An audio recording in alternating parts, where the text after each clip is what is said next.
You have to be quiet. There are others trying to sleep in this house. Mr. Harrison's voice cut through the darkness.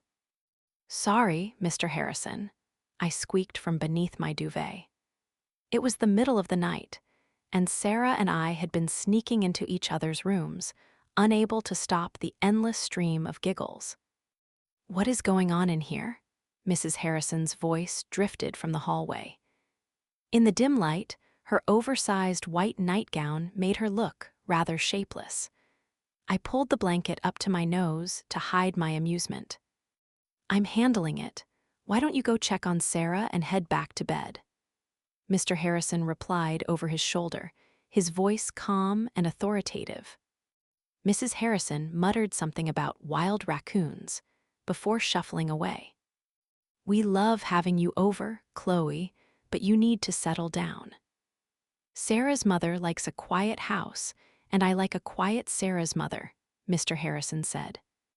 I squirmed under the covers, feeling a distinct flutter in my stomach when he flashed his signature half-smile in the shadows.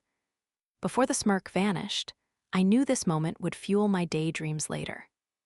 Me, tucked warmly under heavy blankets, my best friend's father sitting on the edge of the bed, scolding me in that low, rumbling voice. It was a fantasy I'd entertained more times than I cared to admit since starting university. Sorry, Mr. Harrison, I'm just not tired for some reason, I whispered, shifting beneath the sheets. I can tell, he murmured. You're having your own little party under there. He reached out, poking my side through the thick layers of bedding. I giggled and tried to twist away, but the blankets tangled around me. His playful poking slowed, shifting into something else entirely. I felt the weight of his hand settle firmly on my hip through the fabric. Look at you, all tangled up, he whispered, his tone dropping an octave. His hand didn't move away. Instead, it slid lower, tracing the curve of my leg through the duvet, finding the sensitive spot on my inner thigh. My Chloe, he breathed. I gasped, my breath hitching in my throat. I froze in disbelief. Through the layers of cotton and down, I could feel the heat of his palm.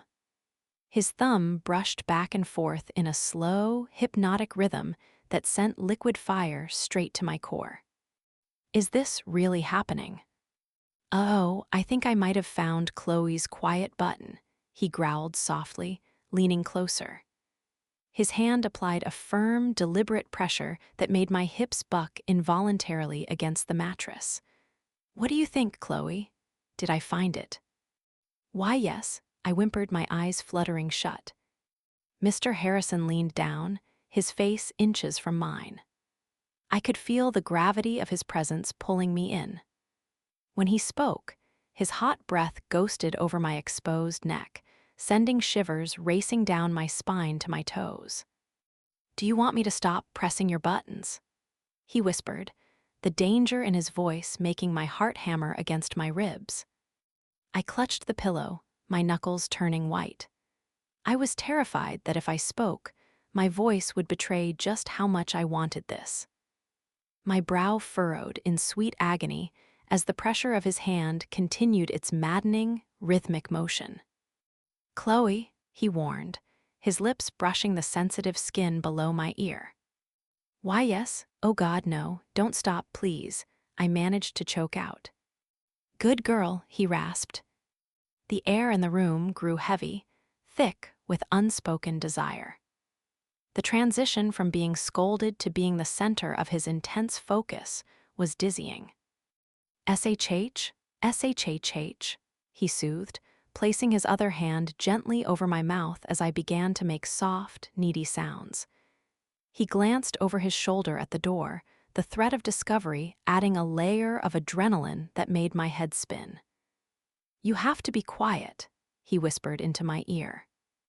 The friction, the heat, the forbidden nature of his touch, it was overwhelming.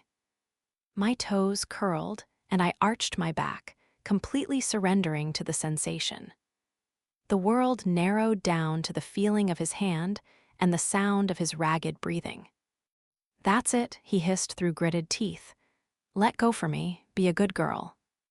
I watched the muscles in his shoulders tense as he leaned over me. My eyes rolled back, and the room dissolved into a haze of pleasure. It felt like I was going to explode. "MMMPH," I moaned against his hand, my body seizing up as the wave crashed over me. I trembled violently, caught in the aftershocks of a sudden, intense release. He held me there, grounding me, until my breathing began to slow. He pulled his hand away, leaving me gasping for air, a mess of tangled sheets and frayed nerves. We both froze when a voice called out from down the hall. "Ethan, you coming to bed?" Mrs. Harrison's voice. My heart stopped. Did she know? Could she sense the electricity crackling in the air? "Yeah, just finishing up," he called back, his voice impossibly steady. He leaned over me one last time, planting a kiss on my forehead, firm, possessive, and lingering. "Sleep tight," he whispered with a devilish grin before slipping out of the room. I couldn't believe I managed to fall asleep after that. For minutes, I stared at the door, willing it to open again. I wanted more. He couldn't just leave me like this, not when the tension between us was pulling tight like a rubber band. But eventually, exhaustion won out. My dreams were hazy and warm, the kind you never want to wake up from. But when I did stir, I wasn't sure where the dream ended and reality began. A figure stood at the foot of my bed, shaded in darkness. I started to panic, but then the moonlight caught a familiar silhouette. He had returned. He crawled over the mattress, moving like a predator. He didn't say a word. He simply pulled the blankets away, exposing me to the cool night air and his burning gaze. "I couldn't stay away," he whispered, his voice rough. He took my hand, guiding it to him. I felt the heat radiating off him, the undeniable evidence of how much he wanted this. I squeezed gently, hearing him groan in response, a sound that made me feel incredibly powerful. "That's it, darling," he murmured, just like that. "I'll do whatever you want," I replied, emboldened by the darkness. "You are a wicked thing, aren't you?" "I can be your wicked thing," I teased, biting my lip. He didn't hesitate. He crashed his lips onto mine, a kiss that was hungry and demanding. It was amazing and panic-inducing all at once. His hands were everywhere, exploring, claiming, desperate to map every inch of me. I felt my nightshirt being pulled over my head. I didn't fight it.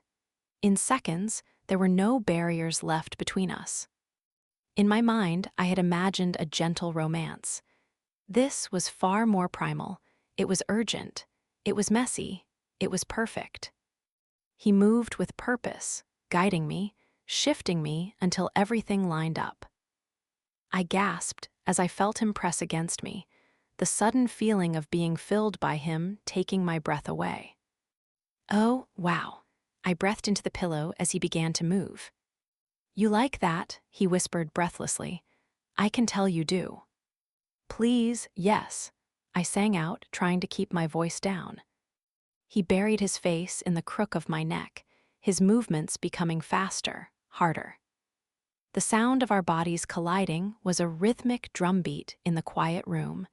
It was intense, a blur of friction and heat. I felt like I was melting into the mattress, completely overwhelmed by the sensation of being his. "You feel incredible," he grunted. "You're mine now, Chloe, all mine." His hands gripped my hips, anchoring me as the pace quickened to a sprint. The pleasure built rapidly, a tightening coil deep in my belly.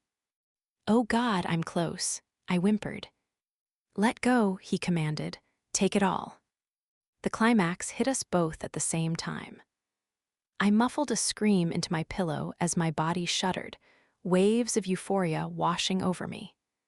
He groaned, a low, guttural sound of finality, and collapsed against me, his heavy breathing matching my own. We lay there for a moment in the tangled sheets, the silence of the house slowly returning.